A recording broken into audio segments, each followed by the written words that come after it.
بیت محمد و آل محمد اللہم صلی اللہ محمد۔ اعوذ باللہ من الشیطان الرجیم، بسم اللہ الرحمن الرحیم۔ الحمد للہ رب العالمین، والصلاة والسلام علی اشرف الانبیاء والمرسلین، سیدنا و مولانا ابی القاسم محمد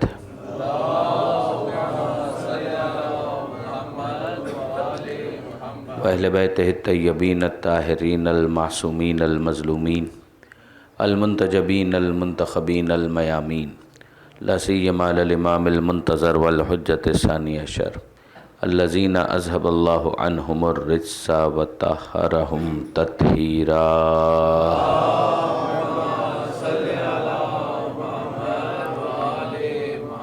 واللعنۃ الدائمۃ الباقیۃ علی اعدائہم اجمعین من یوم ظلمہم الی قیام یوم الدین۔ رب اشرح لی صدری ویسر لی امری واحلل عقدۃ من لسانی یفقہوا قولی واجعلنی خالصا لوجہک الکریم یا اللہ۔ صلوات علی محمد و آل محمد۔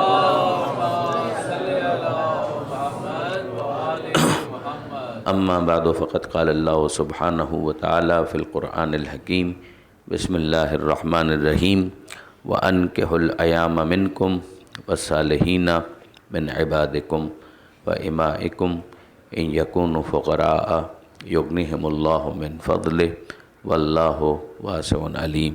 صلوات علی محمد و آل محمد۔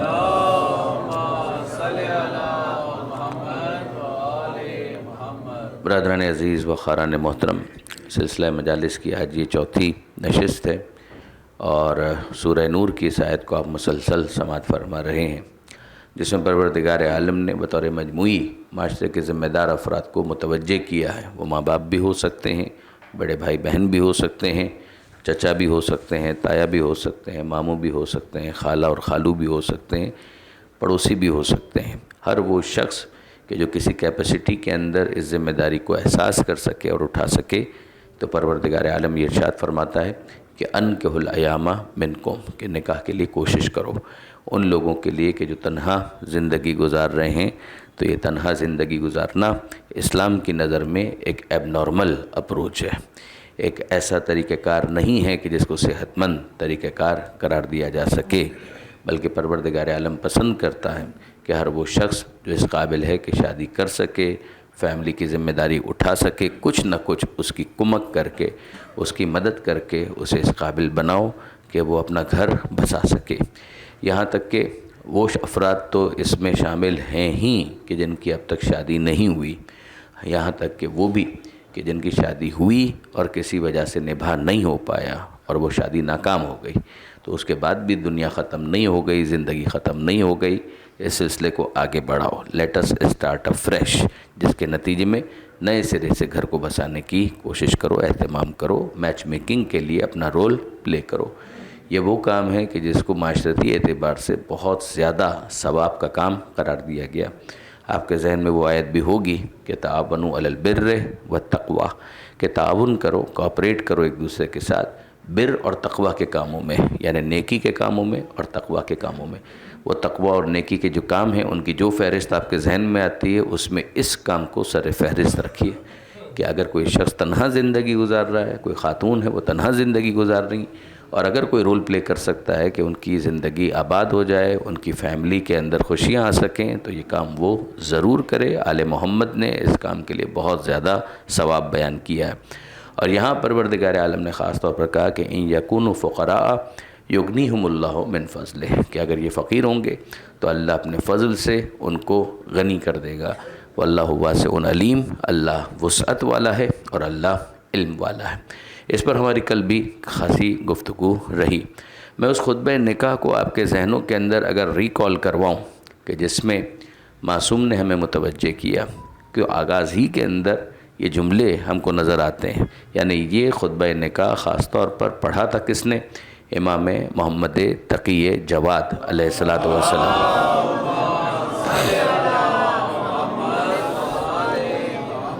نکاح کے موقع پر خطبے بہت پڑھے گئے ہیں۔ خود حضرت ابو طالب علیہ السلام نے پیغمبر اکرم ختمی مرتبت احمد مجتبیٰ محمد مصطفیٰ صلی اللہ علیہ وآلہ وسلم اور جناب ختیجہ سلام اللہ علیہا ان کا جب نکاح پڑھا تھا تو اس موقع پر بھی ایک خطبہ ارشاد فرمایا تھا.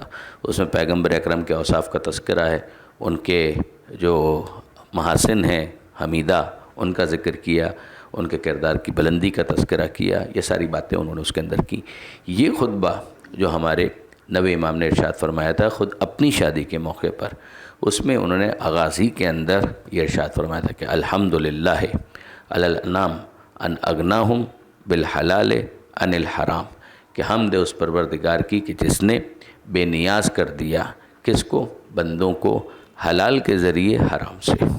یہ خود ایک جملہ تشریح طلب ہے مگر کتنا وقیع اور کتنا دقیق ہے کہ امام ارشاد فرماتے ہیں کہ حمد اس پروردگار کے لیے، ہم پروردگار عالم کی تعریف کرتے ہیں، اس کی توحید کا اقرار کرتے ہوئے، اقرارن لنعمتہ ہی، اس کی ایک ہونے کا اقرار کرتے ہوئے، اس کی توحید کا اقرار کرتے ہوئے، اس کی نعمت کا اقرار کرتے ہوئے، درود و سلام کے بعد اما بعد فقط کان من فضل اللہ علی الانام، کہ یہ اللہ کا فضل ہے اپنے بندوں کے اوپر کہ اس نے حلال کے ذریعے حرام سے بے نیاز کر دیا. یعنی حلال کے اندر اتنی وسعت ہے کہ حرام کی طرف سوائے شقی اور بدبخت کے کوئی نہیں جائے گا. ایک مرتبہ پھر ذرا ان الفاظ کے اوپر غور کیجیے گا.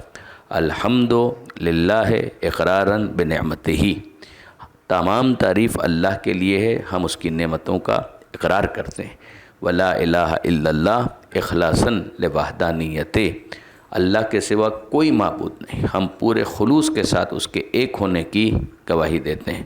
وصلی اللہ علی محمد سید بریتہ، درود و سلام ہو خدا کا حضرت خاتم النبیین پر کہ جو مخلوقات کے سردار ہیں. وللاصفیاء من عطرتہ، اور ان کی منتخب مصطفیٰ عطرت پر، ان کی آل پر. پھر اس کے بعد امام ارشاد فرماتے ہیں کہ اما بعد فقط کانا من فضل اللہ علی الانام، کہ یہ اللہ کا فضل ہے اپنے بندوں کے اوپر کہ اس نے حلال کے ذریعے حرام سے بے نیاز کر دیا. یہ جملہ جو ہے اس میں آپ وسعت دیکھیے. پیٹ بھرنے کے لیے تو آپ مٹی کھا لیجئے، خنزیر کا گوشت کھا لیجئے تو پیٹ تو بھر ہی جائے گا.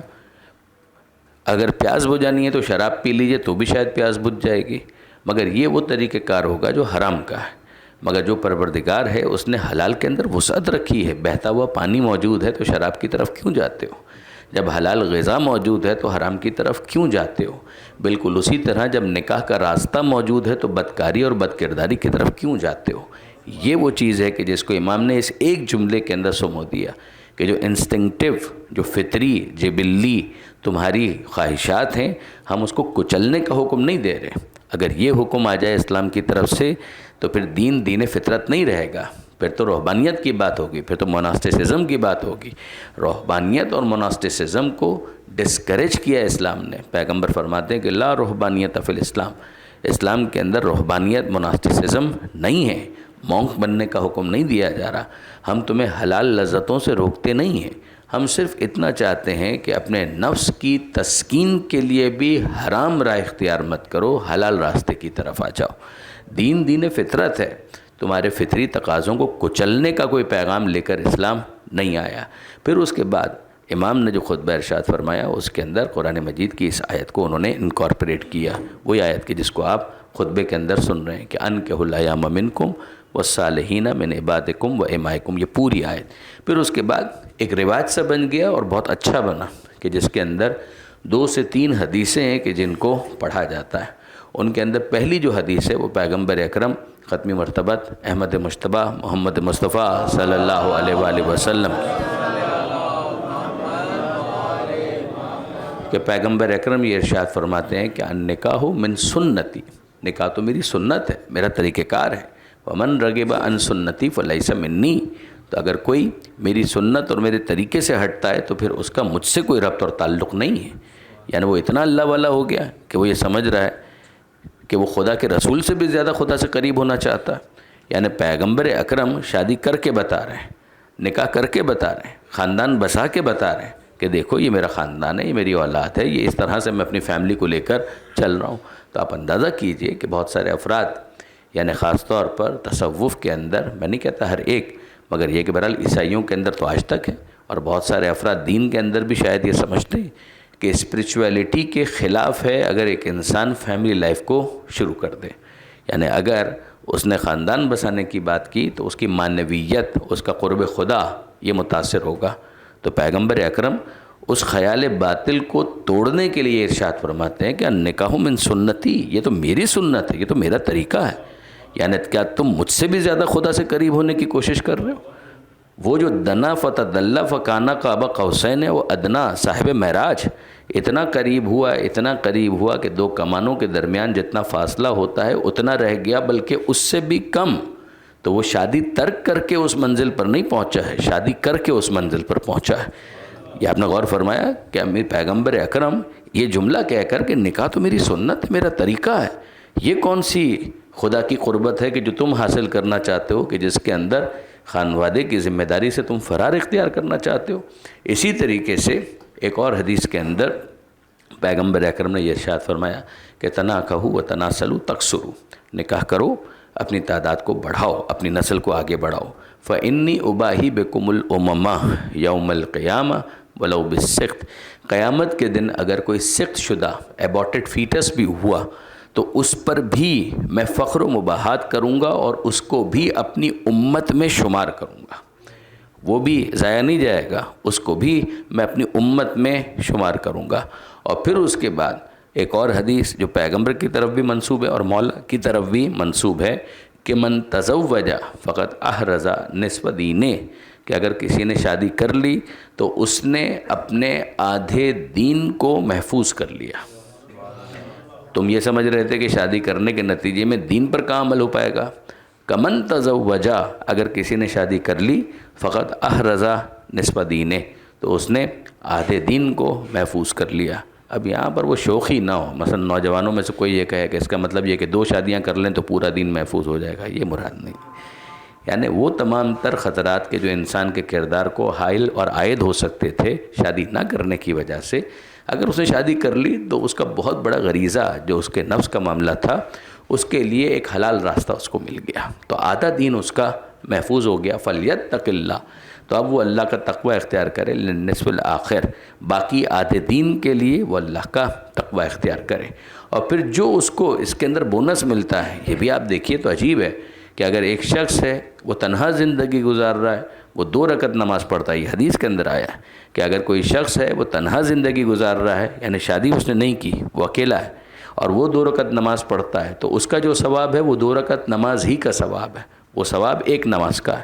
لیکن اگر ایک انسان شادی کر لے تو اس ایک نماز کا ثواب جو شادی کرنے کے بعد اس نے پڑھی ہے خود بخود 70 نمازوں کے برابر تو ہو ہی جائے گا۔ درود بھیجے گا محمد و آل محمد۔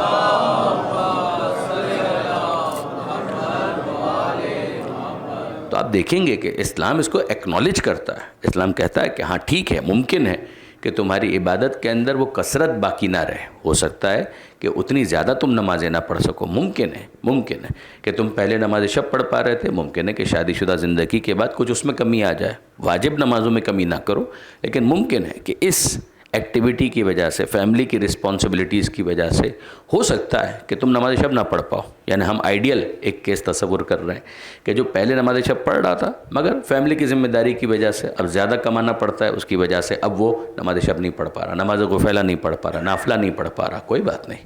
اگر وہ اس وجہ سے نہیں پڑھ پا رہا تو وہ مطمئن ہو جائے کہ جو نمازیں وہ پڑھ رہا ہے ہر نماز خود بخود 70 گنا زیادہ اس کو ثواب کا حقدار بنا رہی ہے، اس لیے کہ اس نے خدا کے اس حکم پر عمل کیا ہے کہ شادی کر کے خاندان کی ذمہ داری اپنے کاندھوں پر اٹھائیے۔ یہ جو اسلام نے جو معیارات دی ہیں، جو ایکویشنز ہمارے سامنے ڈرا کی ہیں کہ اس طریقے سے ان باتوں کے اوپر غور کرو، یہ واقعاً قابل توجہ ہے کہ اسلام مناسٹسزم نہیں چاہ رہا، اسلام آپ کو مونک نہیں بنانا چاہ رہا ہے، اسلام آپ کو راہب نہیں بنانا چاہ رہا ہے، اسلام چاہتا ہے دین پر عمل کرو، دنیا میں رہو، دنیا کے ہو کے نہ رہو، لیکن دنیا میں خدا کے بن کر رہو۔ پروردگار عالم تمہیں ایک ذمہ دار فرد کے طور پر دیکھنا چاہتا ہے کہ جس کے اندر ایک انسان مسجد میں بھی آئے، امام باڑے میں بھی جائے، اپنے گھر کو بھی سنبھالے، اپنے روزگار پر بھی جائے، معاشرت کو بھی دیکھے، خاندان کو بھی دیکھے، دوستوں کو بھی دیکھے، اور ان سب کے درمیان ایک بیلنس قائم کرتے ہوئے وہ اپنے مطالعے کے اندر بھی کچھ نہ کچھ وسعت پیدا کرتا چلا جائے، اور پھر وہ الٹیمیٹلی کچھ عرصے کے بعد دیکھے گا کہ پروردگار عالم نے اس کے اندر مانوی اعتبار سے بھی ایک ترقی اور ارتقاء پیدا کیا ہے۔ یہ نہیں ہے کہ پروردگار عالم پھر اسے چھوڑ دے گا، ایسا نہیں ہوگا۔ امیر المومنین علی ابن ابی طالب علیہ الصلوۃ والسلام، نہج البلاغہ کے اندر امیر المومنین کا ایک جملہ جو مجھے اس وقت یاد آیا میں آپ کے ساتھ شیئر کرتا ہوں کہ امیر المومنین فرماتے ہیں کہ اپنے 24 گھنٹوں کو یوں گزارو، یعنی الفاظ میرے ہیں، مطلب امیر المومنین کا ہے کہ اپنے دن کے اوقات کو یوں تقسیم کرو کہ ایک حصہ عبادت کے لیے، ایک حصہ عبادت، اس کے اندر واجب نمازیں بھی آ گئیں، آپ کی نماز شب بھی آ گئی، آپ کے ذکر و اوراد بھی آ گئے، آپ کے قرآن کی تلاوت بھی آ گئی، سب آ گیا۔ یعنی ایک حصہ تم اپنے 24 گھنٹوں کا اپنی عبادت کے لیے مخصوص کر دو کہ اس کے اندر ہمیں وہ رسمی کنونشنل عبادتیں پروردگار عالم کی بارگاہ میں انجام دینی کا ایک حصہ جب تم نے عبادت کے لیے مخصوص کر دیا، دوسرا ایک حصہ تم اپنے دن کا مخصوص کر دو اپنے روزگار کے لیے کہ جس کے ذریعے سے تم اپنی اکنامک ایکٹیویٹیز کا ان کو انجام دو۔ ایک حصہ ہو گیا عبادت کے لیے، اب اس عبادت کے اندر آپ وہ نماز روزہ اس کو بھی شامل کیجئے، سوشل ورک جو کرنا ہے اس کو بھی شامل کر لیں، وہ ساری عبادتیں کنونشنل نان کنونشنل جو عبادتیں ان سب کو آپ انجام دیں، سوشل ورک بھی اس کے اندر آ گیا، سب آ گیا۔ دوسرا حصہ کہ جس کے اندر تم اپنے روزگار کے لیے، اپنے کاروبار کے لیے، اپنی نوکری کے لیے اپنا وقت صرف کرو، یہ دو حصے ہو گئے۔ پھر امیر المومنین فرماتے ہیں اور باقی اوقات میں اپنے نفس کو ان لذتوں کے لیے آزاد چھوڑ دو کہ جن کو خدا نے حرام نہیں کیا۔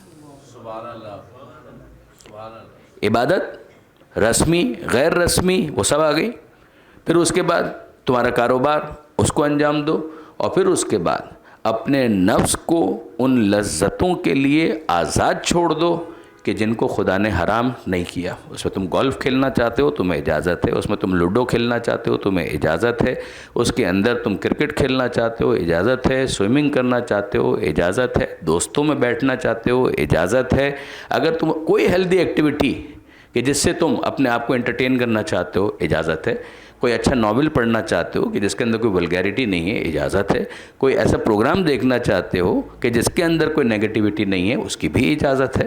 بس اپنے آپ کو ایک بیلنس کے ساتھ رکھو، ایسا نہ ہو کہ تم انٹرٹینمنٹ کے نام پر کسی ایڈکشن کا شکار ہو جاؤ۔ ان دو کے درمیان فرق رکھیے گا، ایک ہے انٹرٹینمنٹ اور ایک ہے ایڈکشن۔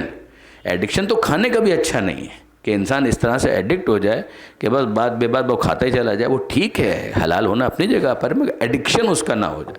موبائل فون کا بھی ایڈکشن اچھا نہیں ہے، ورنہ اس کا استعمال ہو تو کیا خرابی ہے۔ اگر آپ یوٹیوب کے اوپر کوئی ڈھنگ کی چیز دیکھ رہے ہیں تو اسلام کو کوئی اعتراض نہیں، لیکن اگر کوئی غلط چیز دیکھ رہے ہیں تو یقیناً اس کے اوپر اعتراض ہے۔ وہ تو استعمال کے اوپر ہے، جس طرح سے چھری ہے تو چاہے آپ اس سے سیب کاٹ لیں چاہے کسی غریب کا گلا کاٹ لیں، تو سیب کاٹنے پر اسلام کو کوئی اعتراض نہیں ہوگا، لیکن کسی بے گناہ کا گلا کاٹنے کے اوپر یقیناً اعتراض ہوگا۔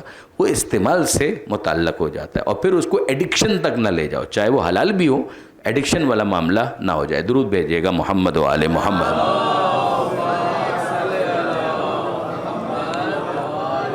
جو بار بار میں نے آپ کی خدمت میں گزارش کی وہ آج بھی عرض کروں گا کہ ان تمام تر چیزوں کے اندر ہمارے لیے جو رول ماڈل بنتے ہیں وہ آل محمد، اس میں کوئی شک اور شبہ نہیں۔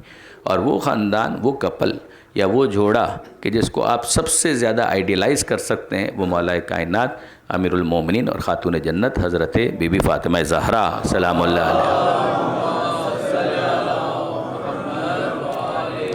ان کا خاندان ہے۔ ظاہر ہے کہ اسی پر ہمیں بات کو آگے بھی بڑھانا ہے۔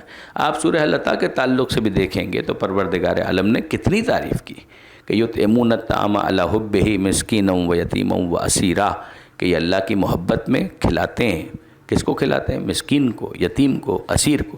آپ غور کیجئے کہ ایک ایسا گھر ہے کہ جس کے اندر میاں ہے، بیوی ہے، بچے ہیں، ان کو بھوک بھی لگتی ہے، ان کے گھر میں کھانا بھی پکتا ہے۔ ایسا تو نہیں ہے کہ رہبانیت اختیار کی ہوئی ہے، غریب ہے، غربت ہے، اور غربت بھی ایسی نہیں ہے کہ جیسے ہم کہیں کہ پہلے سے چلی آ رہی ہے، نہیں، یہ بیٹی اس ماں کی ہے جس کو ملکۃ العرب کہا جاتا ہے۔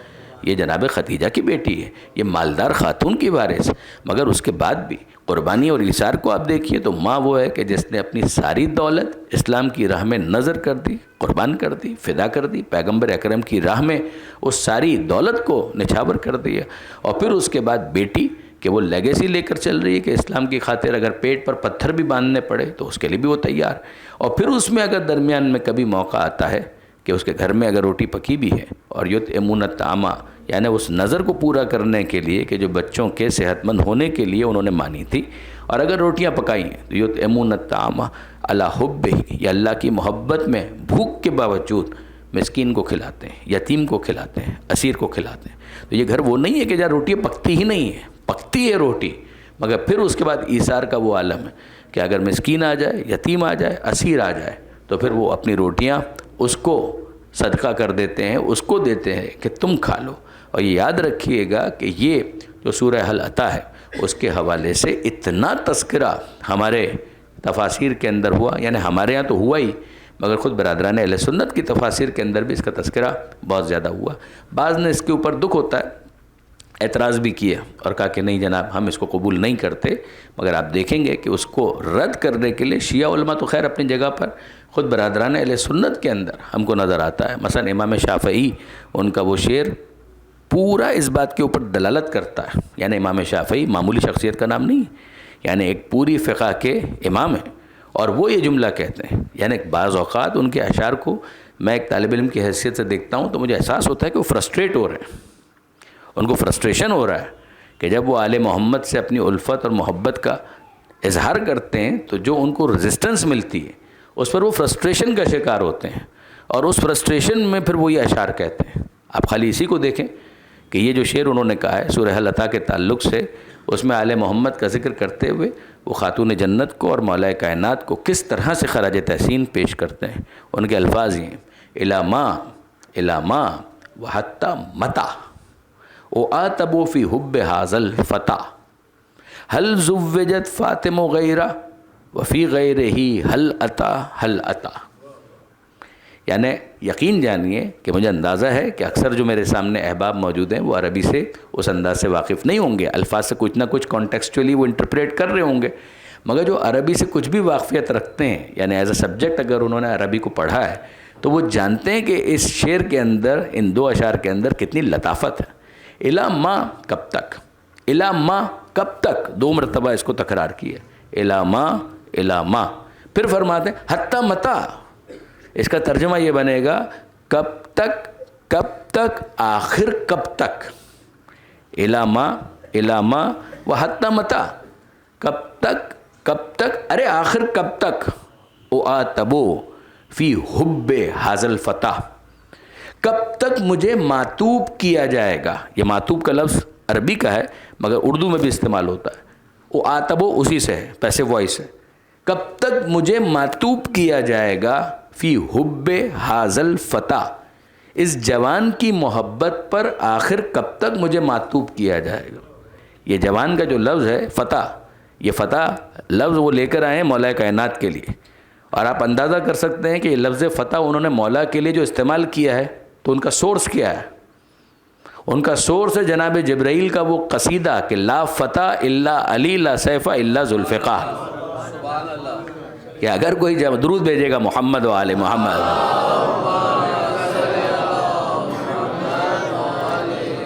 لا فتح الا علی، اگر کوئی جوان ہے تو بس علی، اور اگر کوئی تلوار ہے تو بس ذوالفقار۔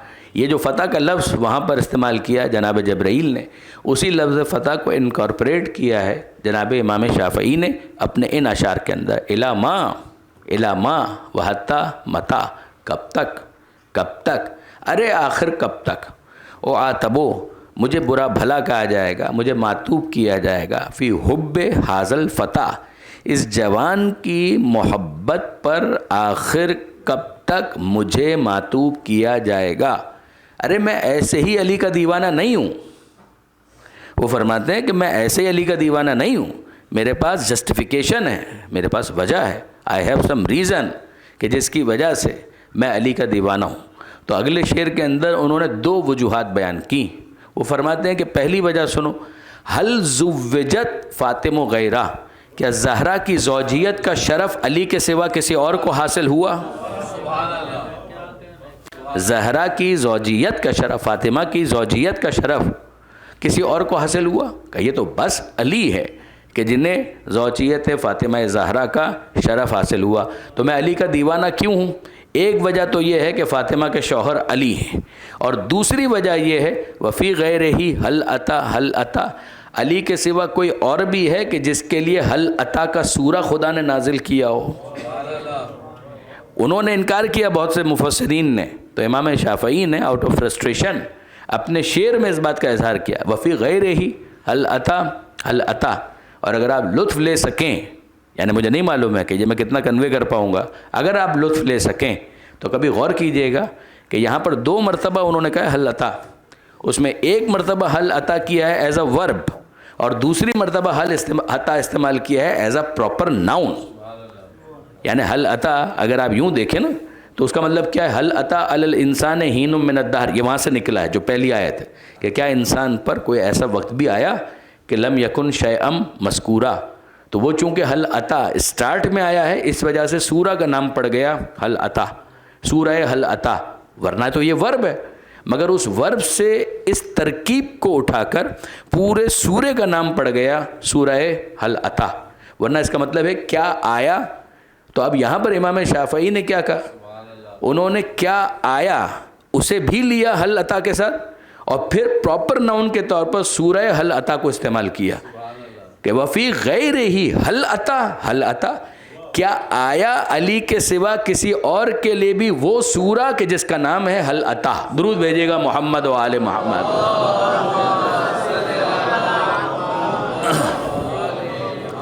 اور یہی وہ چیز ہے کہ جس کو علامہ اقبال نے بھی محسوس کیا، جو ان کی معروف نظم ہے رموز بے خودی، اس میں جہاں خاتون جنت حضرت بی بی فاطمہ زہرا سلام اللہ علیہا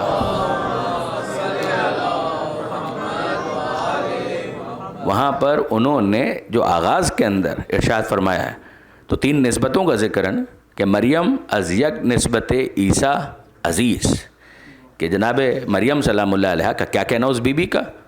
مریم از یک نسبت، دیکھیں ایک ہے کہ ذاتی جو کمالات ہیں اور ایک نسبتوں کا شرف، تو جناب مریم کی نسبتوں کے اعتبار سے اگر آپ تلاش کریں کہ شرف کیا ہے، تو جناب علامہ اقبال فرماتے ہیں کہ مریم از یک نسبت عیسیٰ عزیز، نسبت کے اعتبار سے مریم کا ایک شرف ہے کہ وہ ماں ہے جناب عیسیٰ علیہ السلام کی، مگر مریم کے ساتھ اگر دیکھو تو فاطمہ زہرا کا کیا شرف، شہزادی کا کیا شرف ہے. مریم از یک نسبت عیسیٰ عزیز، ایک نسبت ہے کہ عیسیٰ کی ماں ہے، یہ ان کا شرف ہے، اسے نسبت حضرت زہرا عزیز. مگر جب فاطمہ زہرا کی بات آئے گی تو یہ شہزادی وہ ہیں کہ جہاں پر 3 نسبتیں موجود ہیں کہ بیٹی کس کی ہے، بیوی کس کی ہے، ماں کس کی ہے. بیٹی کس کی ہے، بیوی کس کی ہے، اور ماں کس کی ہے. اور پھر اس کے اندر جناب علامہ رشید ترابی علی اللہ مقامہ وہ یاد آئے، انہوں نے ایک مرتبہ اس کی تشریح کرتے ہوئے یہ جملہ ارشاد فرمایا تھا کہ یہ تو ایک شاعر ہی سمجھے گا، یہ ان کے الفاظ ہیں. وہ فرماتے ہیں کہ ایک شاعر سمجھے گا کہ پہلے مصرے میں جناب مریم اور دوسرے مصرے میں جناب سیدہ، مگر فرق آپ دیکھیے کہ جب پہلے مصرے میں ذکر کیا ہے تو تنہا مریم از یک نسبت عیسیٰ عزیز، اور دوسرے مصرے میں جب شہزادی کا ذکر آیا ہے تو فقط زہرا نہیں کہا، اسے نسبت حضرت زہرا عزیز، وہ لفظ حضرت کا اضافہ. درود بھیجیے گا محمد و آل محمد. پھر اس کے بعد جہاں سلسلہ آگے بڑھتا ہے تو یہ تو ایک طرح سے شہ سرخی ہے. پھر اس کے بعد ان تینوں نسبتوں کے تعلق سے 2 اشعار انہوں نے ارشاد فرمائے، پیغمبر اکرم کے تعلق سے، جناب امیر کے تعلق سے، اور پھر امام حسن کے تعلق سے 2 اشعار، اور امام حسین کے تعلق سے 2 اشعار. سارے اشعار تو اس وقت میں پڑھ بھی نہیں رہا، لیکن اگر آپ اسی میں دیکھیں کہ پہلے جب تعارف کروا دیا 3 نسبتیں، اسے نسبت حضرت زہرا عزیز، نور چشمے رحمت للعالمین، آن امام اولین و آخرین، اور پھر اس کے بعد ایک اور شعر. پھر اس کے بعد جب مولا کا ذکر آیا، یعنی وہ جس کے لیے خاص میں نے زحمت دی، بانو آن تاجدار حل عطا، بانو آن تاجدار حل عطا، یہ زوجہ ہیں اس کی کہ جس کے سر پر حل عطا کا تاج رکھا گیا. بانو آن تاجدار حل عطا، مرتضی مشکل کشا شیر خدا. بانو ہیں، زوجہ ہیں ان کی کہ جن کے سر پر تاج ہے حل عطا کا. اور وہ کون ہے؟ وہی علی کہ مرتضیٰ ہیں، مشکل کشا ہیں، شیر خدا ہیں. درود بھیجے گا محمد و آل محمد.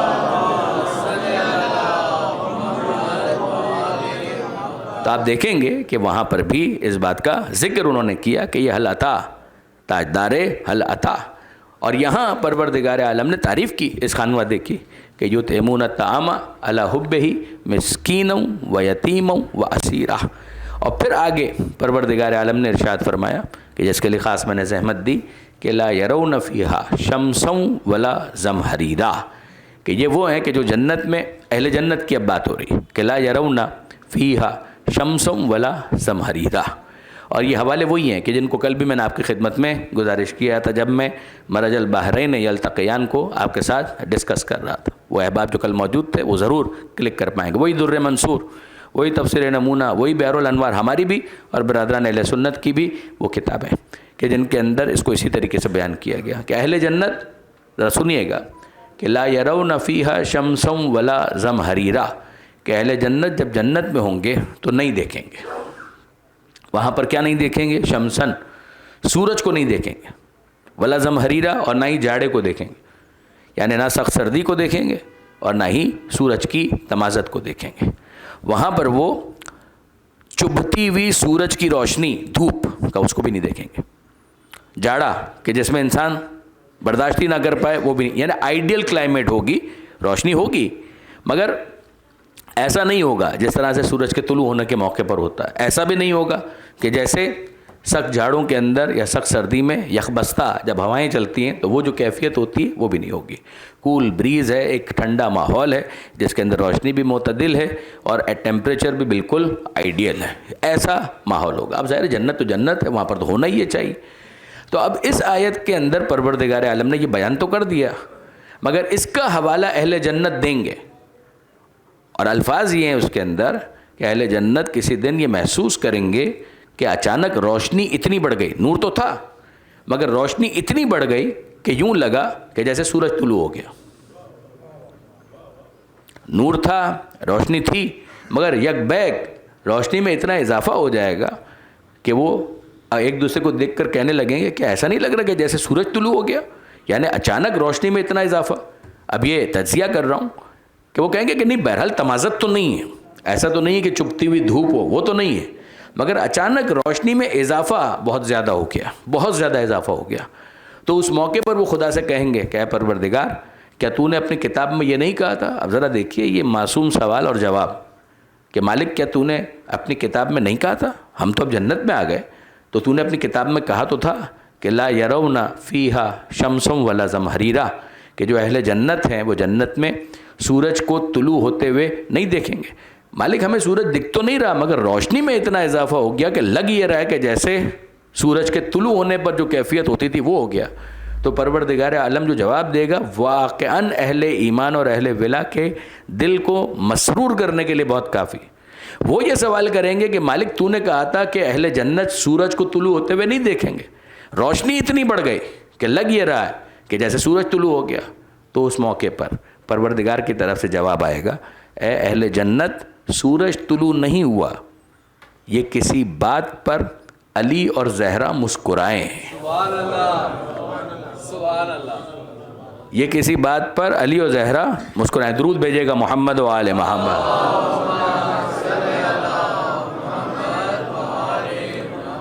یعنی میں لفظوں کو تبدیل کروں کہ یہ نور طلوع خورشید و آفتاب نہیں ہے، نور دندان فاطمہ و زہرا ہے، فاطمہ و علی ہے، کہ جس کی وجہ سے تمہیں یہ احساس ہو رہا ہے کہ جیسے سورج طلوع ہو گیا. دیکھیے برادران عزیز، واقعاً دل چاہتا ہے کہ اس کو میں مکمل کروں.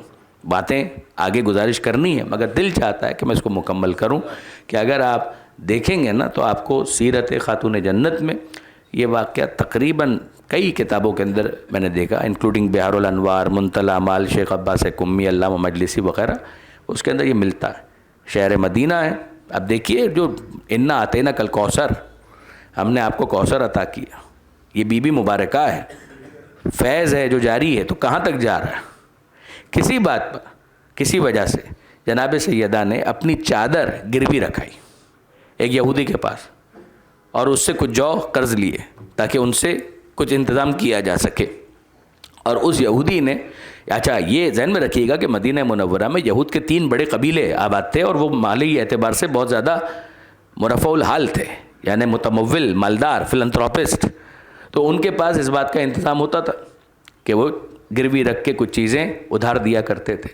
تو چادر رکھی گروی, اور جو چیز چاہیے تھی سامان جو وغیرہ وہ لے لی, اور پھر اس کے بعد اس یہودی نے تو روٹین کے مطابق اس چادر کو لیا اور اپنے اسٹور روم کہہ لیجئے یا ایک کمرہ کہہ لیجئے کہ جس کے اندر وہ چیزیں رکھا کرتا تھا, وہاں جا کر اس نے چادر کو بھی رکھ دیا, اپنے حساب میں لکھ لیا.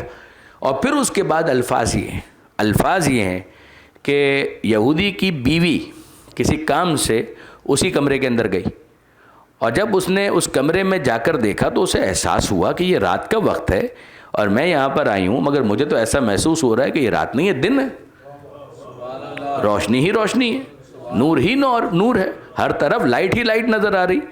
تو وہ پریشان ہوئی, حیران ہوئی, اور پھر اس کے بعد اپنے شوہر کو بلا کر لے آئی اور کہنے لگی کہ میں نے تو کوئی روشنی کا ایسا انتظام نہیں کیا, مگر وہاں جا کر میں گئی تھی کسی کام سے, میں دیکھ رہی ہوں کہ یہاں پر تو ہر طرف نور ہی نور ہے, روشنی ہی روشنی ہے. تو اس یہودی نے کہا کہ چلو میں بھی چل کر دیکھتا ہوں, اور پھر جب کمرے میں آئے تو نظر ہی آیا, تجزیہ کیا تو پتہ چلا کہ یہ نور ساطع ہو رہا ہے اس چادر سے جو خاتون جنت کی ہے, یعنی بی بی کی چادر سے وہ نور ساطع ہو رہا تھا. اس یہودی نے اپنے قبیلے کے 80 افراد کو وہاں پر جمع کیا, 80 افراد کو جمع کیا, اور ان کو وہاں پر لا کر یہ منظر دکھایا کہ ذرا دیکھو تو صحیح, اس چادر سے یہ نور ساطع ہو رہا ہے, کہیں میری آنکھیں دھوکہ تو نہیں کھا رہے. تو سب نے تصدیق کی کہ نہیں, یہ چادر تو وہی ہے کہ جس کی طرف تم اشارہ کر رہے ہو, اسی سے یہ نور ساطع ہو رہا ہے. کہ یہ نور جس چادر سے ساطع ہو رہا ہے وہ چادر تو بنت محمد کی ہے, بنت مصطفیٰ کی ہے, وہ جو رسالت کے دعوے دار ہیں. کہ یہ چادر تو ان کی ہے, کہ اگر چادر ان کی ہے اور اسی سے نور ظاہر ہو رہا ہے تو یقیناً یہ دین حق ہے. وہ 80 کے 80 افراد مشرف با اسلام ہوئے, یعنی کتنی مبارک ہے وہ چادر کہ جس کا نور اتنے کافروں کو مسلمان بنا دیتا ہے. لیکن برادران عزیز, اگلا جملہ اب میں آپ کی خدمت میں ہدیہ کر رہا ہوں کہ آپ مجھے بتائیے کہ اگر صرف تنہا چادر ہے تو نور کا یہ عالم ہے کہ یہودی حیران ہو گیا. صرف تنہا چادر ہے تو نور کا یہ عالم ہے کہ یہودی حیران ہو گیا. مجھے نہیں معلوم کہ نور کی کیا کیفیت ہوگی جہاں تنہا چادر نہیں ہوگی, تحت کسا محمد بھی ہوں گے, علی بھی ہوں گے, زہرا بھی ہوں گے, حسن بھی ہوں گے, حسین بھی ہوں گے. پھر وہ جو نور کی کیفیت ہوگی تو جناب جبرائیل سوال کریں گے, یا رب و من تحت الکسا, مالک یہ ہیں کون چادر کے نیچے؟ تو اب چادر کے نور کی بات نہیں ہو رہی ہے, ان انوار کی بات ہو رہی ہے جو چادر کے نیچے موجود ہیں. اور پروردگار ناز سے کہے گا, ہم فاطمہ و ابوہا و بالوہا و بنوہا. درود بھیجیے گا محمد و آل محمد.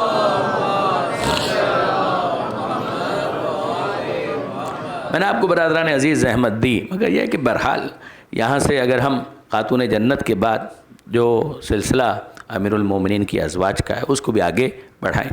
کل میں نے آپ کی خدمت میں یہ گزارش کی تھی, امامہ یہ مولا کائنات کی دوسری زوجہ ہیں جن پر کل ہم بات کر چکے ہیں. امیر المومنین کی ایک اور زوجہ جناب اسما بنت امیس, ان پر بھی کل ہماری گفتگو ہو چکی تھی. یہ یاد رکھیے گا کہ امیر المومنین کی 4 ازواج ہیں کہ جو وقت شہادت حیات تھیں, ان میں یہ دونوں شامل ہیں, امامہ بھی اور اسما بنت امیس بھی. یہ دونوں ازواج امیر المومنین کی شہادت کے موقع پر, شہادت کا مطلب کیا ہوا, 40 ہجری ماہ رمضان, جب امیر المومنین شہید ہو رہے تھے شہر کوفہ میں, تو اس موقع پر یہ دونوں بیویاں موجود تھیں, اور 2 اور بیویاں تھیں جو اس وقت حیات تھیں. ان میں تیسری جناب ام البنین کہ جن کا تذکرہ کل انشاءاللہ مفصل ہوگا, اور چوتھی بیوی تھی جن کا نام تھا لیلہ بنت مسعود نحشلی. نحشلی ان کے قبیلے کے تعلق سے ان کو کہا گیا, لیلہ بنت مسعود نحشلی. ان کا تعلق تھا بصرہ سے. اب آپ دیکھیں گے کہ امیر المومنین کی زندگی میں جو اسفار ہیں, جو سفر ہیں, جو ٹریولنگ ہے, مدینہ, مکہ, یمن بھی گئے مولا کائنات, اور علاقوں میں گئے, مگر پھر ظاہری خلافت کے زمانے میں کوفہ امیر المومنین نے کافی قیام کیا. اور خاص طور پہ جنگ جمل, 3 جنگیں ہیں, جمل, صفین اور نہروان. اس میں جنگ جمل کے لیے جو مخالفین ہیں, جو اپوننٹس ہیں, انہوں نے جس شہر کو اپنا ہیڈ کوارٹر بنایا تھا وہ تھا بصرہ.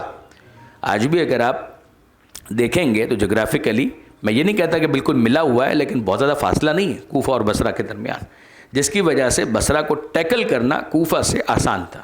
لہٰذا امیر المومنین نے کوفہ کو اپنا کیپٹل اور اپنا دارالخلافہ قرار دیا۔ ویسے بھی وہ کنٹونمنٹ ایریا تھا، وہ ایک فوجی چھاؤنی کی طرح سے اس کو بسایا گیا تھا، تو وہاں سے بہت سارے لاجسٹک آسان تھے۔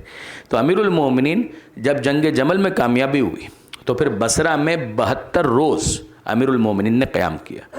اگر آپ نہج البلاغہ دیکھیں گے تو نہج البلاغہ کے اندر بھی اہل بصرہ کے حوالے سے مذمت کے اعتبار سے کافی امیر المومنین کے بیانات ہیں۔ وہ اسی وجہ سے کہ انہوں نے جنگ جمل میں امیر المومنین کے جو مخالف کیمپ ہے ان کی حمایت کی۔ پھر اس کے بعد ظاہر ہے کہ ایسا نہیں کہ بصرہ کے اندر مولا کا کوئی بھی چاہنے والا نہیں تھا، ایک تعداد تھی۔ تو امیر المومنین نے بصرہ میں اس تعلق کو مزید اسٹیبلش کرنے کے لیے ایک شادی کی۔ یہ 35 ہجری کی تقریباً بات ہے، اور اس خاتون کا نام ہے لیلہ بنت مسعود نحشلی۔ اور یہ خاتون جن کا تعلق بصرہ سے تھی، یہ آخری خاتون ہے جو امیر المومنین کے نکاح میں آئی، اور یہ وقت شہادت امیر المومنین حیات تھی۔ یہ جو لیلہ بنت مسعود نحشلی جن کا میں نے ابھی آپ کے سامنے تذکرہ کیا ہے، ان کے اپنے الفاظ ہیں۔ یہ خود یہ فرماتی ہیں کہ جب سے میں نے مولا کا نام سنا تھا، امیر المومنین کا نام سنا تھا، اور مجھے یہ پتہ چلا تھا کہ یہ اللہ کے رسول کے جانشین ہیں، جانشین حقیقی ہیں، اس دن سے ایک تمنا اور طلب اور تڑپ میرے دل میں موجود تھی کہ کاش کبھی ایسا ہو، پروردگار چاہے تو کیا عجب اور کیا بعید کہ مجھے زوجیت اور ہمسری امیر المومنین علی ابن ابی طالب کا شرف حاصل ہو جائے۔ وہ یہ فرماتے ہیں کہ میری یہ تمنا تھی، میری یہ دعا تھی، اور پھر پروردگار عالم نے واقعاً یہ قرۂ فال میرے نام نکلا۔ اور جب مولا بصرہ تشریف لائے تو امیر المومنین نے بصرہ میں اپنے تعلق کو مضبوط کرنے کے لیے شرف عطا کیا میرے قبیلے کو، دامادی کا شرف کہ علی تمہارے داماد بنے۔ لہذا امیر المومنین کی یہ آخری شادی تھی جناب لیلہ بنت مسعود نحشلی سے، اور پھر وہ حیات تھی جب امیر المومنین کی شہادت ہو رہی تھی، جیسا کہ میں نے ابھی گزارش کی۔ تو یہ ایک اور زوجہ ہیں امیر المومنین کی۔ پھر ان کے علاوہ ایک اور زوجہ جن کا تذکرہ کم سے کم اس وقت ہم کر پائیں گے، وہ ہیں جناب خولہ حنفیہ۔ یہ جناب خولہ حنفیہ کہلائیں اپنے قبیلے کے تعلق سے، اس لیے کہ ان کے قبیلے کو بنی حنیفہ بھی کہتے ہیں، بعض نے بنی حنفیہ بھی لکھا ہے، مگر اس تعلق اور اس نسبت کی وجہ سے ان کو کہا گیا خولہ حنفیہ۔ یہ امیر المومنین کی زوجیت میں بطور زوجہ آئی تھیں یا کنیز کے طور پر آئی تھیں، اس بارے میں آراء مختلف ہیں۔ بہت سے علماء اس بات کے قائل ہیں کہ وہ کنیز کی حیثیت سے تھیں، بہت سے علماء اس بات کے قائل ہیں کہ امیر المومنین نے ان کو باقاعدہ زوجیت کا شرف عطا کیا تھا، یعنی نکاح کے ذریعے سے اپنے حرم میں شامل کیا تھا۔ یہ جناب خولہ وہ ہیں کہ جن سے امیر المومنین کے وہ بیٹے پیدا ہوئے کہ جن کا نام آپ سب جانتے ہیں۔ ظاہر ہے کہ نوجوان دوست یا ہمارے بچے جو ہیں ان کے ذہن میں یہ سوال آنا چاہیے کہ امیر المومنین کے ایک بیٹے کا نام محمد ہے تو ان کو محمد ابن حنفیہ کیوں کہا جاتا ہے؟ جب وہ مولا کے بیٹے ہیں تو ان کو محمد ابن علی کہنا چاہیے۔ محمد ابن علی تو حتماً وہ ہے، مگر یہ جو حنفیہ ان کو کہا جاتا ہے، یہ ان کی ماں کے قبیلے کے تعلق سے کہا جاتا ہے۔ کبھی محمد حنفیہ کہہ دیا جاتا ہے، کبھی محمد ابن حنفیہ کہہ دیا جاتا ہے، اس لیے کہ ان کی والدہ خولہ حنفیہ کہلاتی ہیں، اس وجہ سے ان کو محمد حنفیہ کہا جاتا ہے۔ یہ جناب محمد حنفیہ پھر بعد میں بڑی معروف شخصیت رہے، بعد میں بہت معروف شخصیت رہے، یعنی یہ جناب محمد حنفیہ وہ ہیں کہ جنہوں نے بہادری کے بڑے کارنامے انجام دیے۔ جنگ جمل میں یہ موجود تھے، جنگ صفین میں یہ موجود تھے، جنگ نہروان میں یہ موجود تھے۔ اس میں کوئی شک نہیں کہ مولا کے برابر کوئی نہیں ہو سکتا، حسنین کے برابر کوئی نہیں ہو سکتا، مگر جناب محمد حنفیہ ان کی شجاعت ضرب المثل تھی بہت زیادہ، اور خاص طور پر میدان حرب اور میدان جنگ کے حوالے سے بعض نصیحتیں ایسی ہیں کہ جو امیر المومنین کی جناب محمد حنفیہ کو مخاطب کر کے جو وہ کہہ رہے تھے اسی کو پھر بعد میں کوٹ کیا گیا کہ یہ میدان حرب اور جنگ کے لیے علی کی نصیحت ہے ہر اس مجاہد کے لیے جو میدان میں جائے۔ تو اس کے پہلے مخاطب تھے جناب محمد حنفیہ۔ وہ نہج البلاغہ میں اگر آپ پڑھنا چاہیں تو یقیناً موجود ہے، انٹرنیٹ کی دنیا، اگر آپ ٹائپ بھی کریں گے تو آپ کے سامنے وہ سب کچھ آ جائے گا۔ صرف اتنا اگر لکھیں محمد حنفیہ فرزند امیر المومنین اور نہج البلاغہ تو وہ ساری چیزیں آپ کے سامنے آتی چلی جائیں گی۔ یہ جناب محمد حنفیہ، اب اور سنیے اس کے حوالے سے، یعنی جناب خولہ کا جو تذکرہ ہوگا تو ان کے ان فرزند کا تذکرہ لازمی ہوگا۔ یہ جناب محمد حنفیہ جمل میں تھے، صفین میں تھے، نہروان میں تھے، مگر خاص طور پر جنگ صفین کے حوالے سے کبھی ان کے دل میں خیال آ گیا.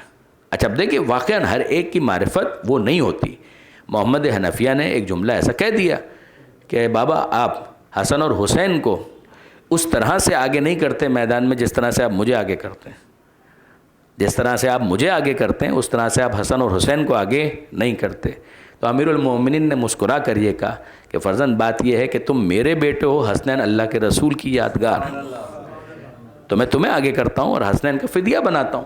یعنی آپ غور کیجئے گا، حالانکہ اگر آپ دوسرے اعتبار سے دیکھیے امام حسن کا جنگ جمل کے اندر جو کنٹریبیوشن ہے وہ اونٹنی کے جو کسی سے قابو میں نہیں آ رہی تھی وہ امام حسن مجتبیٰ گئے میدان کے اندر. مگر ایک خیال ذہن میں آ گیا تو انہوں نے یہ سوال کیا.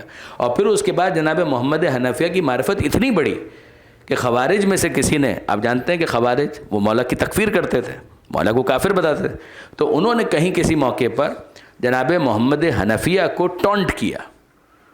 تو اس موقع پر محمد حنفیہ نے دیکھیے کہ کس طریقے سے جواب دیا. انہوں نے ٹونٹ کرتے ہوئے کہا کہ حسن اور حسین کو وہ بچا لیتے تھے، تم کو آگے کر دیتے تھے، تم کو فدیہ بناتے تھے، حسن اور حسین کو تمہارے بابا بچا لیتے تھے. تو اس موقع پر محمد حنفیہ نے کہا کیوں نہ ایسا کریں، یعنی تم یہ کہہ رہے ہو کہ ایسا کرتے تھے تو کیوں نہ ایسا کریں. وہ ان کے لیے آنکھوں کی مانند تھے، میں ان کا دایاں ہاتھ تھا. توجہ کیجئے گا وہ کیا کہنا چاہ رہے. وہ ان کے لیے آنکھوں کی طرح تھے اور میں ان کا دایاں ہاتھ تھا، تو وہ اپنے دائیں ہاتھ کو آگے کر کے آنکھوں سے دفاع کیا کرتے تھے. یہ جملہ انہوں نے کہا اور کہا کہ مجھے اس پر کوئی شکوہ نہیں ہے کہ بابا یوں کرتے تھے، اگر کرتے تھے تو حق یہ ہے کہ ہاتھوں کو آگے بڑھا کر آنکھوں سے دفاع کیا جائے. یہ جملہ جناب محمد حنفیہ نے ارشاد فرمایا. اور اب اس سے ملتا جلتا ایک جملہ میں اور آپ کی خدمت میں عرض کرتا ہوں. عدی بن حاتم یہ امیر المومنین کا کیا چاہنے والا، کیا محب امیر المومنین.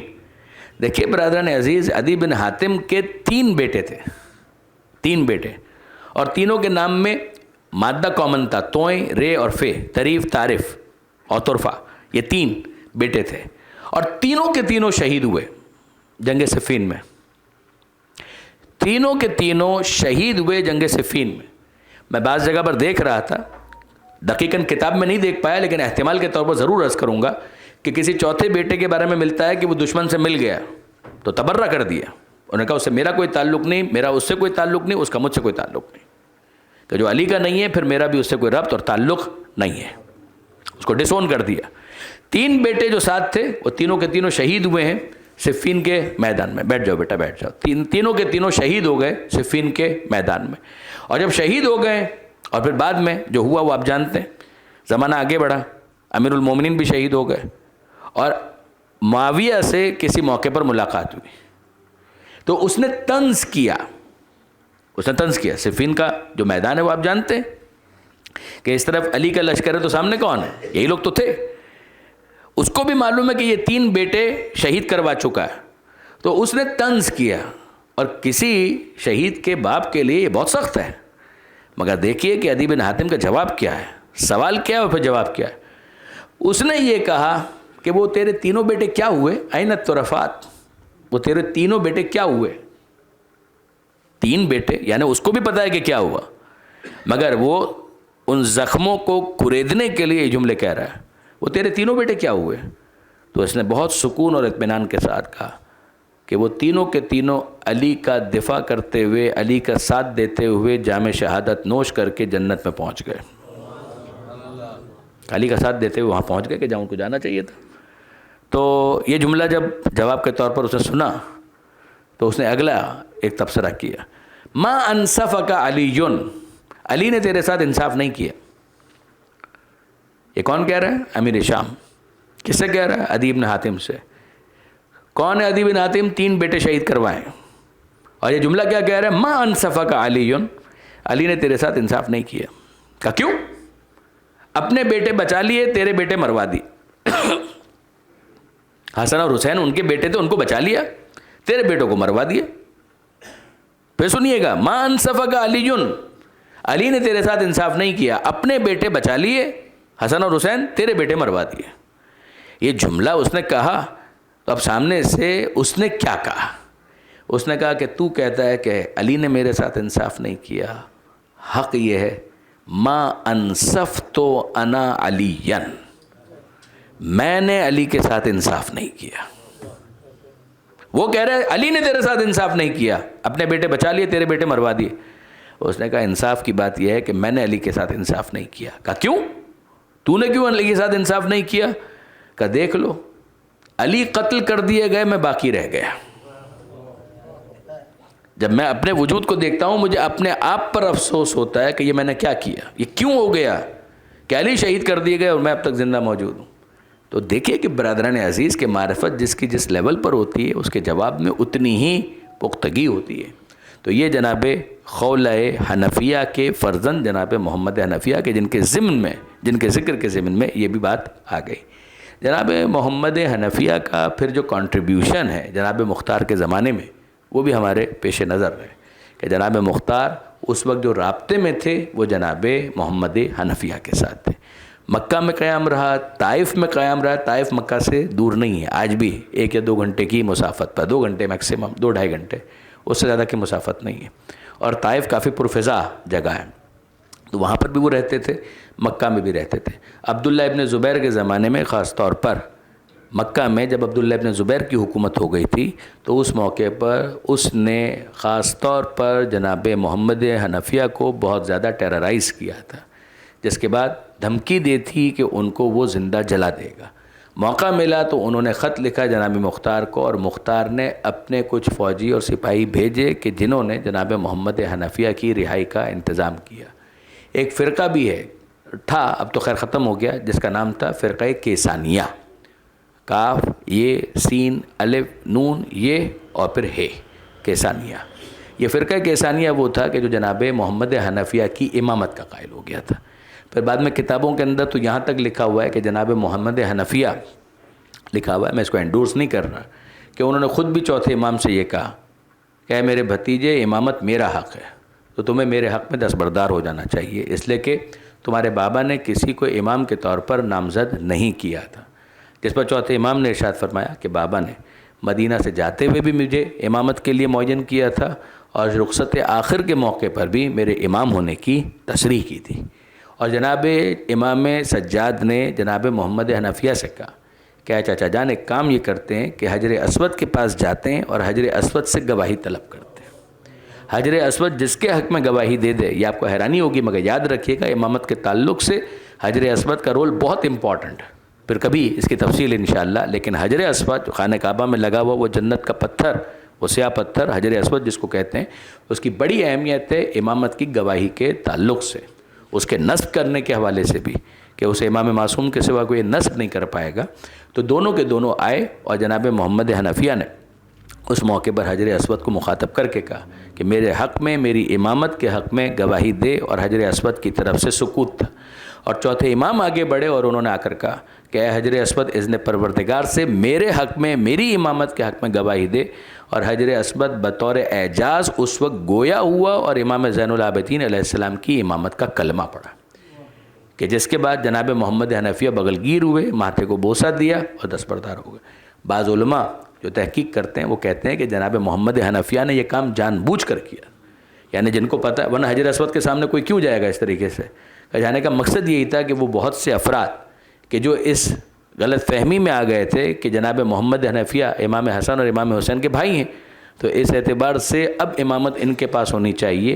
اس غلط فہمی کو دور کرنے کے لیے انہوں نے سب کے سامنے اس منظر کو محفوظ کروانے کے لیے کہ اگر کمرے میں اور حجرے کے اندر بات ہوگی تو کتنوں کو پتہ چلے گا، لیکن جب یہ بات ہو جائے گا بھائی حجر اسود کے پاس دونوں آئیں گے تو سارے کے سارے لوگ اکٹھے ہوں گے، ایک مجمع ہوگا اور سب کے سب مشاہدہ کریں گے، تو یہ بات محفوظ ہو جائے گی اور رپورٹ ہو جائے گی کہ محمد حنفیہ بھی آئے، چوتھے امام بھی آئے اور حجر اسود نے سید سجاد کی امامت کی گواہی دی۔ لہٰذا اس چیز کو ریکارڈ پر لانے کے لیے انہوں نے یہ کام کیا۔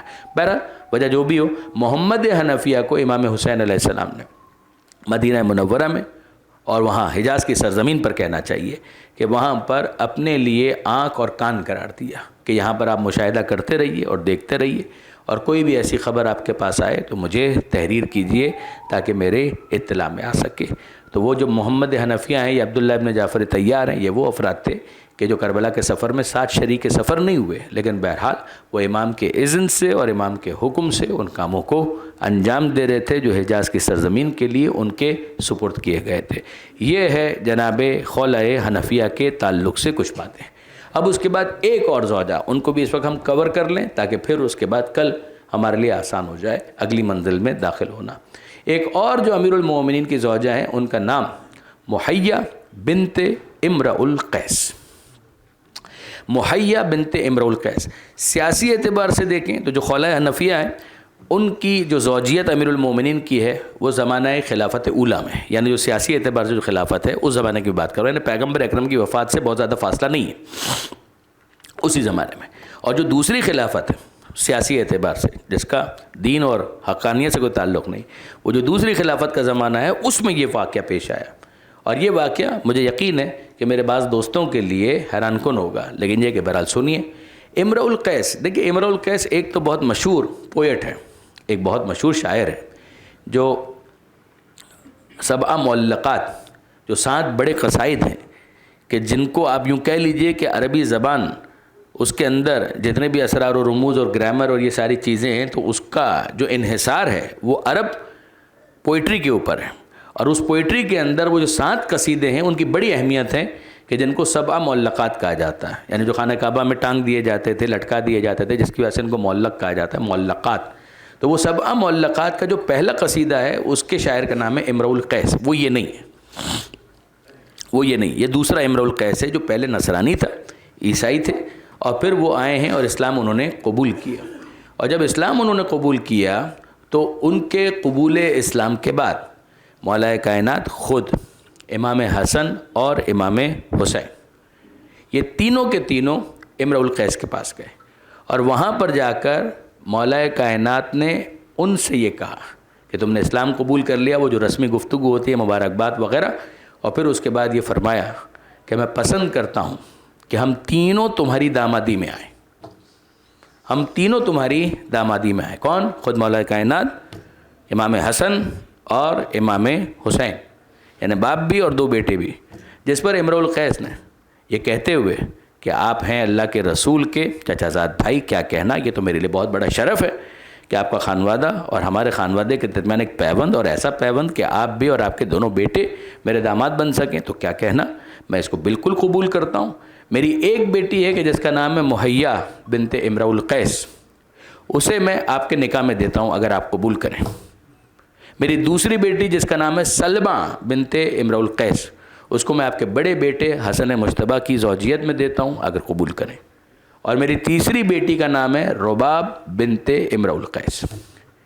اگر حسین مظلوم اس بات کو قبول کریں تو میں اپنی اس بیٹی کو ان کی زوجیت میں دینا چاہتا ہوں، ان کا نکاح ان سے کرنا چاہتا ہوں۔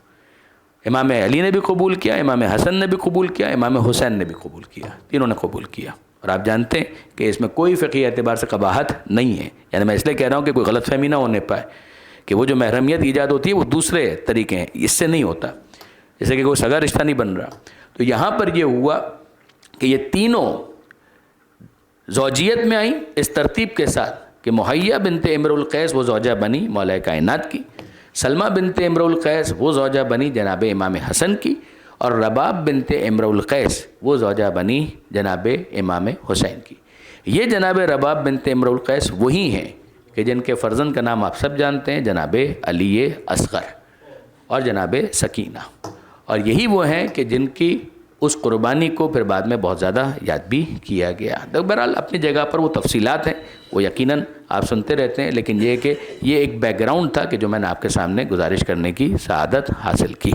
بس آج ظاہر ہے کہ شہید کے حوالے سے بھی خواہش ہے کہ جناب علی اکبر کا کوئی ذکر کیا جائے، تو ضمناً جناب علی اصغر کا تذکرہ آ گیا، اور جناب علی اکبر کے بارے میں بھی چند جملے میں عرض کروں اور بات کو مکمل کر دوں کہ حسین مظلوم کا یہ وہ بیٹا ہے کہ جو جوان بھی ہے، 18 برس کا بھی ہے، شبیہ رسول بھی ہے، اور پہلا مقتول، پہلا شہید، اس لیے کہ زیارت کے الفاظ یہ ہیں کہ السلام علیکہ یا اول قتیل من نسل خیر سلیل، کہ نسل پیغمبر کے پہلے مقتول اور پہلے شہید آپ پر ہمارا سلام۔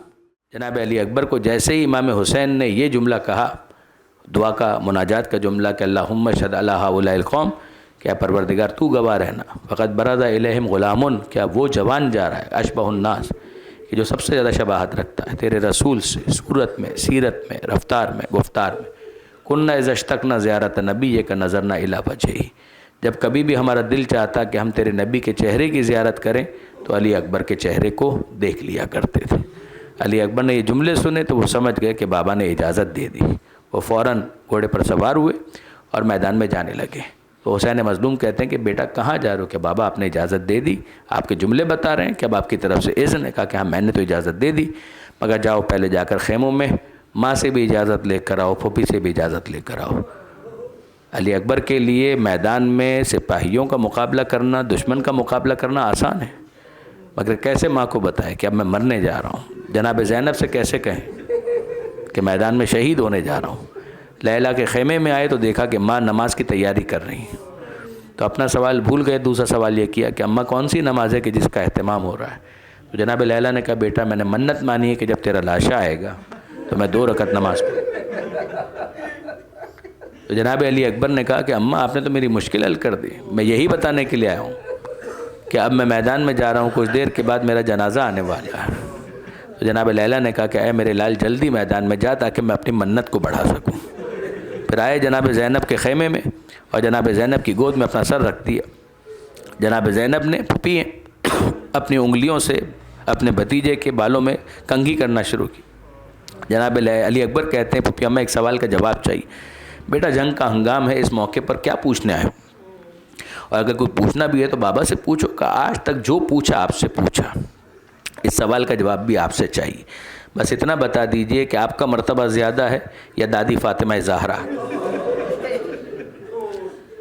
جناب زینب جو اب تک بہت نرمی کے ساتھ گفتگو کرتی تھی جلال کے عالم میں کھڑی ہو گئی اور کہا بیٹا علی اکبر اتنے سمجھدار ہو کر یہ کیسا سوال کیا؟ کہاں فاطمہ زہرا، کہاں زینب؟ زینب تو زہرا کی ادنا کنیز کا نام ہے.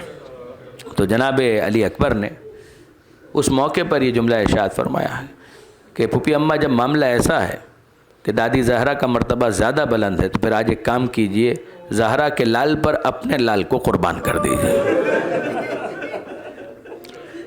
جناب زینب کہتے ہیں بیٹا شاید کسی اور طرح سے پوچھتے تو میں پس و پیش سے کام لیتی، لیکن اب تو کہنے کے لیے کچھ باقی نہیں رہا. جاؤ میں نے اجازت دی. اور جب علی اکبر باہر آنا چاہتے تھے تو اب بیبیوں کو اطلاع مل چکی ہے اور ساری بیبیاں خیموں کے اندر جمع ہو. اور اب یہ دشمن کا راوی اس بات کو رپورٹ کرتا ہے کہ کسی شہید کے میدان میں آنے میں اتنی تاخیر نہیں ہوئی کہ جتنی علی اکبر کے خیمے سے باہر آنے میں تاخیر ہوئی. جب علی اکبر باہر نکلنا چاہتے، خیمے کا دروازہ اور پردہ الٹنا چاہتے اور پھر واپس خیمے کا پردہ گر جاتا. کبھی کوئی بہن آ کر لپٹ جاتی، کبھی کوئی بیوی آ کر لپٹ جاتی. اے علی اکبر ایک مرتبہ اور اپنے چہرے کی زیارت کرا دو. اب یہ چاند سا چہرہ شبیہ رسول کو دیکھنا نصیب نہیں ہوگا. میں کہوں بیبیوں کے نصیب تو ہوگا کہ علی اکبر کا آپ چہرہ دیکھ پائیں گی، مگر دوش پر نہیں دیکھیں گی، نوک نیزہ پر دیکھیں گی. یہاں تک کہ امام حسین کو آنا پڑا اور یہ کہنا پڑا کہ بیبیوں مسافر کا راستہ نہ روکو. بیبیاں ہٹ گئیں اور علی اکبر باہر آنے لگے. مولانا اظہر حسن زیدی فرماتے ہیں کہ جب آ رہے تھے باہر تو ایک کونے سے آواز آئی کہ بھیا علی اکبر سب سے مل لیے، کیا ہم سے نہ ملو گے؟ اور جب علی اکبر نے دیکھا تو نظر آیا کہ خیمے کے پاس کونے میں کہیں میرا بیمار امام باہیں پھیلائے بھائی کو پکار رہا ہے کہ رخصت آخر کے لیے ہم سے بھی مل کر جاؤ. دونوں بھائیوں نے الوداعی ملاقات کی اور اب اس کے بعد علی اکبر جب گھوڑے پر سوار ہوئے اور آگے بڑھنا چاہتے ہیں تو محسوس یہ ہو رہا ہے کہ کوئی پیچھے پیچھے آ رہا ہے. اور جب مڑ کر دیکھا تو نظر یہ آیا کہ حسین آتے ہوئے یہ کہہ رہے ہیں کہ محلن محلن، اے بیٹا علی اکبر آہستہ، اے بیٹا علی اکبر آہستہ. علی اکبر نے جب یہ کیفیت دیکھی تو گھوڑے سے زمین پر آ گیا کہ بابا آپ نے تو مجھے اجازت دے دی تھی. کہا کہ ہاں بیٹا اجازت تو دی تھی، مگر کاش تیرا کوئی تجھ جیسا بیٹا ہوتا، تجھے اندازہ ہوتا کہ کس دل سے بوڑھا باپ جوان بیٹے کو مرنے کی اجازت دیتا ہے. مگر جاؤ تم پیارے ہو، اسلام تم سے بھی زیادہ پیارا ہے، میں نے تمہیں اسلام پر قربان کیا. علی اکبر گھوڑے پر بیٹھے اور مولانا اظہر حسن زیدی کے الفاظ ہیں کہ علی اکبر گھوڑے کی پشت پر ہیں، حسین علی اکبر کا جہاد دیکھنے کے لیے ایک ٹیلے پر کھڑے ہو گئے. زینب علی اکبر کو نہیں دیکھ پا رہی مگر حسین کو دیکھنے کے لیے در خیمہ پر آ کر کھڑی ہو گئی. اور لیلا حسین کو نہیں دیکھ پا رہی مگر زینب کو دیکھنے کے لیے مصلی عبادت پر آ کر کھڑی ہو گئے۔ اکبر گھوڑے پر ہیں، حسین ٹیلے پر ہیں، زینب در خیمہ پر ہیں اور لیلا مصلی نماز پر ہیں۔ اکبر کی نظریں فوج پر ہیں، حسین کی نظریں اکبر پر ہیں، زینب کی نظریں حسین پر ہیں اور لیلا کی نظریں زینب پر ہیں۔ اور کچھ دیر کے بعد منظر بدلا، اکبر گھوڑے سے گرے، حسین ٹیلے سے گرے، زینب در خیمہ پر گری اور لیلا شکر کے سجدے میں گری کہ شکراً للہ، شکراً للہ، شکراً للہ۔ الا لعنت اللہ علی الظالمین وسیعلم الذین ظلموا ای منقلب ینقلبون۔